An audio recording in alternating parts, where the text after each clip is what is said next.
Good morning my dear student, आप सभी का स्वागत है हमारे यूट्यूब चैनल लेट्स डिस्कस में। प्यारे स्टूडेंट, जैसा कि स्क्रीन पर देख रहे हैं, आज हम डिस्कस करने जा रहे हैं क्लास 10th का विषय हमारा सामाजिक विज्ञान होगा, जो कि असेसमेंट वर्कशीट नंबर 15 है और ये 25 जनवरी 2022 के लिए है।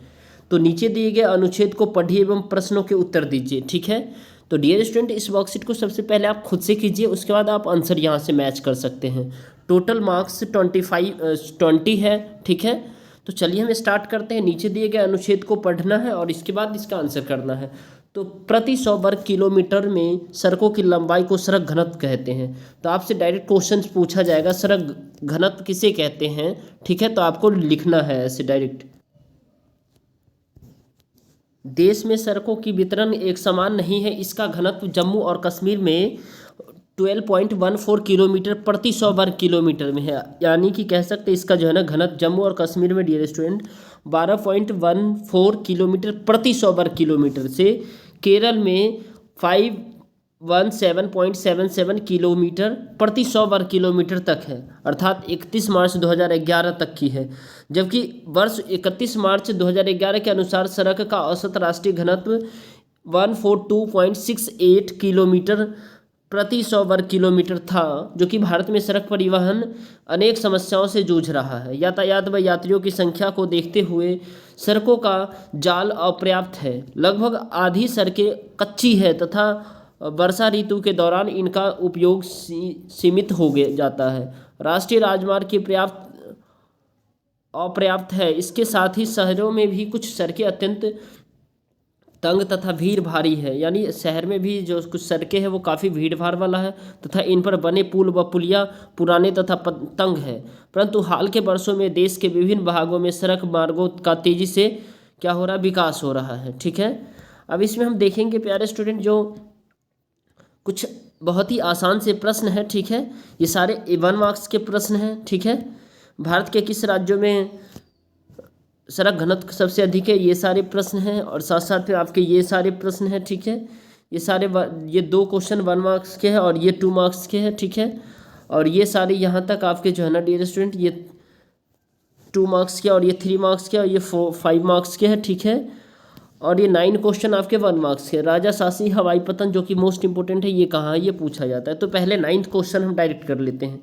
राजा शासी हवाई पतन आपका यहाँ पे है। ठीक है, ये देखिए यहाँ पे आप लिख लेंगे राजा शासी हवाई पतन, राजा शासी। ठीक है,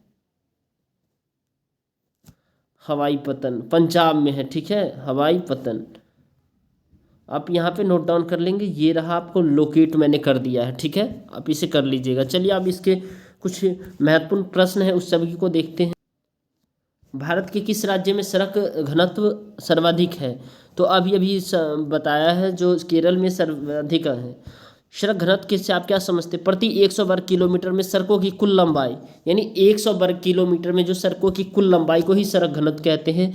भारत में सड़क घनत्व के प्रमुख कौन कौन सी प्रमुख विशेषता है? तो अपर्याप्त सड़कें हैं। ठीक है, साथ साथ में कच्ची सड़कें हैं, तंग सड़कें हैं, पुरानी पुलें हैं। जनसंख्या के साधनों से होने वाले किन्हीं 2 लाभों को लिखना है।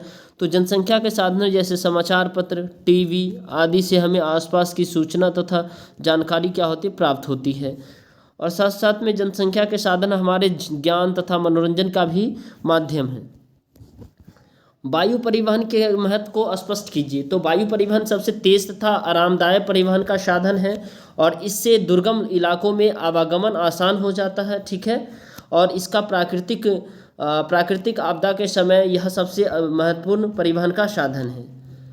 अब आपको यहाँ देखना, जो परिवहन तथा संचार एक दूसरे के संपूरक है बताना है। तो यह कथन सही है कि परिवहन तथा संचार के साधन एक दूसरे के संपूरक है, क्योंकि व्यापार के विस्तार में परिवहन के साधनों का महत्वपूर्ण योगदान होता है, किंतु व्यापार के साधन संचालन में संचार के साधन ज़्यादा प्रभावी होते हैं। जितना अधिक संचार के साधन का विकास होगा उतना ही अधिक व्यापार का भी विस्तार होगा और परिवहन के साथ साधनों की भी मांग बढ़ेगी। आई होप कि आपको ये समझ में आ रहा है। और ये most important dear student VVI question है, इसको स्टार मार्क कर लीजिए। ये क्वेश्चन आपके एग्जाम में देखने को मिलेगा। ठीक है, स्वर्णिम चतुर्भुज मार्ग की 3 विशेषता बताइए, ठीक है। तो यह राजमार्ग महाराजमार्ग देश के 4 महानगरों दिल्ली, मुंबई, चेन्नई तथा कोलकाता, दिल्ली, मुंबई, चेन्नई तथा कोलकाता से को आपस में जोड़ती है। इसकी लंबाई 58,546 किलोमीटर है और यह राजमार्ग महाराजमार्ग 13 राज्यों से होकर के गुजरती है, ठीक है। तो आपको याद रखना है सोनी चतुर्भुज महाराजमार्ग कितने राज्यों से गुजरती है, 13 राज्यों से गुजरती है। ये 5,846 किलोमीटर की लंबाई है और ये दिल्ली, मुंबई, चेन्नई तथा कोलकाता को क्या करती है, जोड़ती है, ठीक है। क्वेश्चन नंबर नेक्स्ट है डियर स्टूडेंट, पूर्वोत्तर भारत के राज्यों में अधिकतर परिवहन के किस साधनों का इस्तेमाल किया जाता है। यानी पूर्वोत्तर भारत जो कि आप कह सकते हैं जो है ना नॉर्थ ईस्ट के जो कंट्री सॉरी स्टेट है जो 7 सिस्टर्स के नाम से जाने जाते हैं, मणिपुर, मिजोरम जो है ना, मेघालय, असम, ये सारे पूर्वोत्तर भारत के राज्य हैं, ठीक है। उन राज्यों में परिवहन के उस साधनों के इस्तेमाल के 4 कारण बताना है। तो ये काफ़ी इंपॉर्टेंट क्वेश्चन हो जाता है, उसके इस्तेमाल के कारण बताना है, जो कि अच्छा है क्वेश्चन।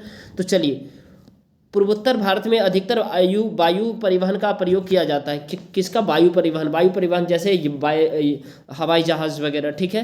क्योंकि इसके कारण है पर्वतीय क्षेत्र होने के कारण परिवहन के अन्य साधनों का कम विकास हुआ है। क्योंकि ऊबड़ खाबड़ सा जगह है, पर्वत है, पहाड़ है, तो वहाँ जो है ना सड़क मार्ग ज़्यादा उपयुक्त नहीं होता, इसलिए करके यह वायु परिवहन ज़्यादा उपयुक्त है।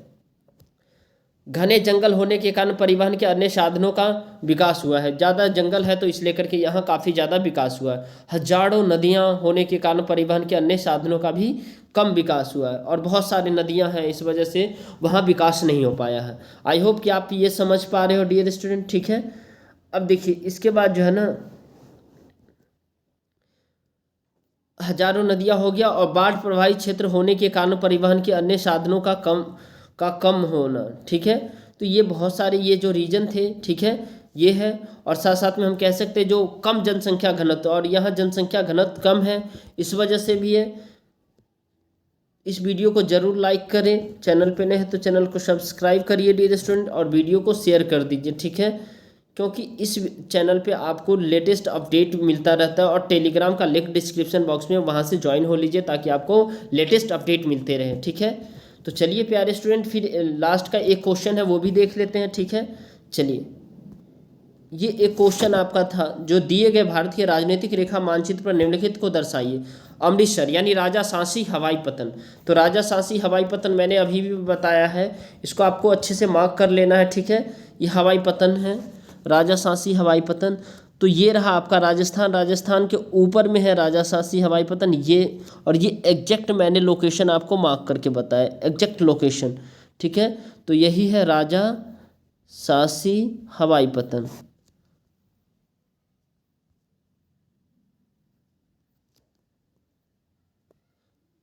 जो कि पंजाब के अमृतसर में है, ठीक है। तो आई होप कि आपको ये समझ में आ गया है। तो चलिए फिर मिलते हैं अगले अपडेट के साथ। Bye bye, take care, have a nice day.